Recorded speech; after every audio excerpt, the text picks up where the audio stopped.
Hello అండి అందరికీ friends, ఈ వీడియో అయితే నాకు చాలా స్పెషల్ అనమాట. ఇంకా చాలా హ్యాపీగా ఉన్నాను. సో ఎందుకు ఏమిటి అంటే, ఇంకా నాకైతే ఈరోజు బ్లడ్ టెస్ట్ అయితే ఉండిందనమాట హాస్పిటల్లో. మార్నింగ్ నేను ఆశా వర్కర్ మా వారైతే హాస్పిటల్కి అయితే వెళ్ళి బ్లడ్ అయితే ఇచ్చేసామండి. ఇంకా రిపోర్ట్స్ రావడానికి టైం పడుతుంది, 1 అవుతుంది అని చెప్పారు. సర్లే అని చెప్పేసి ఇంకా ఇంటికైతే వచ్చేసాము. బ్లడ్ అవన్నీ ఇచ్చేసి ఇంకా 1కి అయితే బయలుదేరుతూ ఉన్నామన్నమాట. ఇంకా క్లైమేట్ అయితే చాలా చల్లగా ఉంది, వర్షం పడింది. ఇంకా హాస్పిటల్కి వెళ్తే చూడండి, అన్ని చెకప్స్ చేయించుకున్న ముందే ఇంకో ఒక్క టెస్ట్ ఉంటే చేయించుకున్న, అన్ని చాలా బాగున్నాయి. బ్లడ్ కూడా కరెక్ట్ ఉంది. అసలు నాకు పిల్లలే గారనుకున్నా అండి. ఇంకా డెలివరీ డేట్ ఇచ్చేసరికి అయితే ఇంకా చాలా హ్యాపీగా అయితే ఫీల్ అయ్యాను అనమాట. నేను మా వారు చాలా హ్యాపీగా అయితే ఉన్నాము. ఇంకా ఈ టెస్ట్ తీసుకొని ఇంకా బయటకు అయితే బయలుదేరుతూ ఉన్నాము, రిపోర్ట్స్ అయితే తీసుకొని.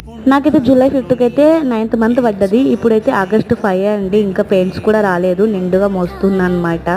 ఇంకా బేబీ గ్రోత్ స్కాన్ కూడా చేయించుకున్నానండి. సో బేబీ అయితే చాలా బాగుంది, ఉమ్మనీరు ఎక్కువ ఉందని వచ్చింది. కామెంట్ చేయండి. ఇంకా ఇంటికైతే రీచ్ అయిపోయాం. ఒక హోటల్లో అయితే టీ తాగేసి అయితే వెళ్ళిపోయాం. వాతావరణం చల్లగా ఉందని. వీడియో నచ్చితే